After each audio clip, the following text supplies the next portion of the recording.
Monsieur Tasugi Simba Bodwe, bonjour. Bonjour, messieurs les journalistes. Vous êtes le numéro un de la dynamique des jeunes pour la paix et le développement en territoire de Massissi. Aujourd'hui, la RDC tend vers les élections. Que pense la jeunesse du territoire de Massissi par rapport à la tenue des élections que jusqu'à aujourd'hui, il n'y a pas eu dépôt de candidature aux députés, aux candidats députés nationaux et provinciaux de Massissi? Voilà, évidemment, merci pour la question, messieurs les journalistes. Comme vous l'avez bien souligné, nous sommes délégués exécutifs de cette dynamique de la jeunesse de Massissi pour la paix et le développement, bien sûr. Par rapport au processus électoral, nous sommes en train de nous poser des questions. La première est de savoir si réellement c'est de l'insécurité qui fait qu'on ne puisse pas nous aligner dans le processus électoral ou s'il y aurait complicité de la part de la haute hiérarchie, là je dis le gouvernement et bien même la CENI. Donc ce sont des questions que nous sommes en train de nous poser parce que, en tout cas, les itinérances que nous avons déjà effectuées ces derniers temps prouvent qu'il n'y a pas vraiment un motif qui peut faire que Massissi ne soit pas aligné dans le processus des élections. Tout est cautionné par l'enrôlement. À un certain moment, quand le processus d'enrôlement a commencé, nous, on nous a dit que comme il y a la montée de l'insécurité dans le territoire, et que donc le territoire devrait être isolé du processus d'enrôlement. Alors, et notre territoire de Massissi, qui est bien sûr subdivisé en donc en deux chefferies et deux secteurs. C'est ça vraiment la composition globale de notre territoire. C'est entre autres la chefferie de Bachali, il y a la chefferie de Bahunde, il y a le secteur de Katoï et le secteur de Osobanyungu.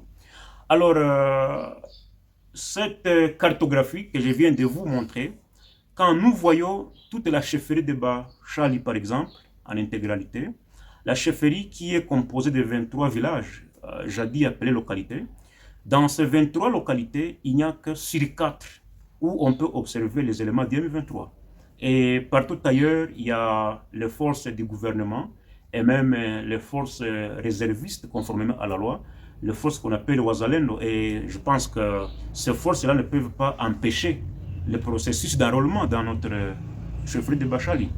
Alors, quand nous voyons, par exemple, la chefferie de Bahunde, la chefferie de Bahunde, en intégralité, il y a les forces des royalistes des FARDC et même les Wazalendo.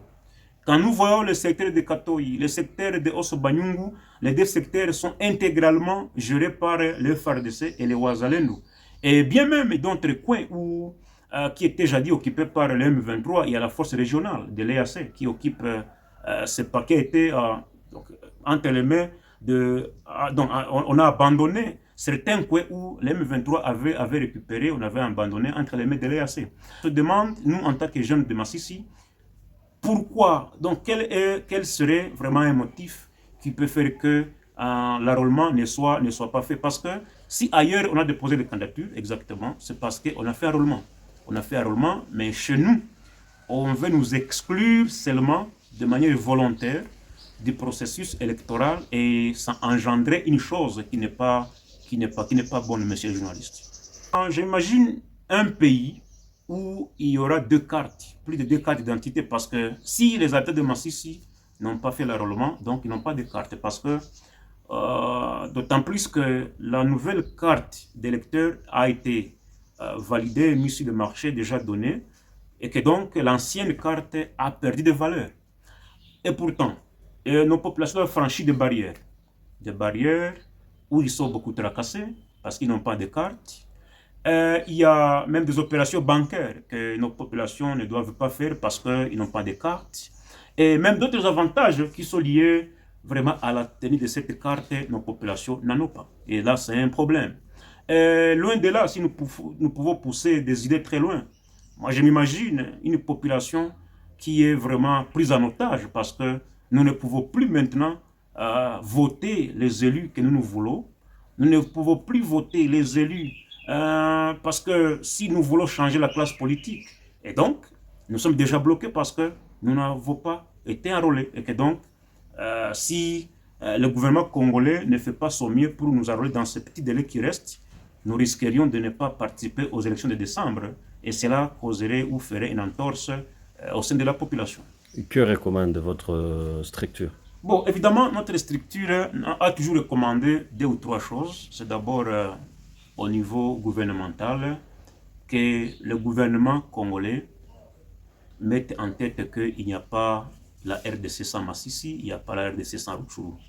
Et la Constitution, même quand je chante mon hymne national, il y a une phrase qui me dit que nous serons unis et indivisibles. Donc la RDC sera indivisible.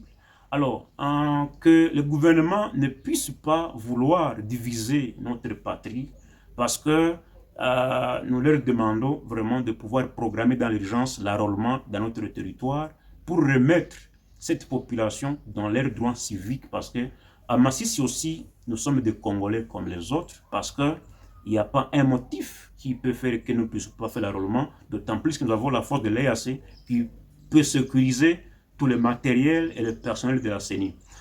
Mais aussi, nous avons demandé à la CENI vraiment de mettre toutes les batteries en marche pour que nos populations soient enrôlées et que nous puissions aussi passer au dépôt des candidatures parce que nous voulons vraiment changer la classe politique, surtout dans notre territoire de Massissi. Si nous voulons mettre en place les députés qui soient capables d'être des bons parlementaires, des députés qui soient capables de prôner la paix et le développement dans notre territoire. Monsieur Ntassougui Simba Baudouin, je rappelle que vous êtes le délégué exécutif de la dynamique des jeunes pour la paix et le développement en territoire de Massissi. Nous vous remercions d'avoir répondu à nos questions. C'est nous qui vous remercions. Merci les journalistes.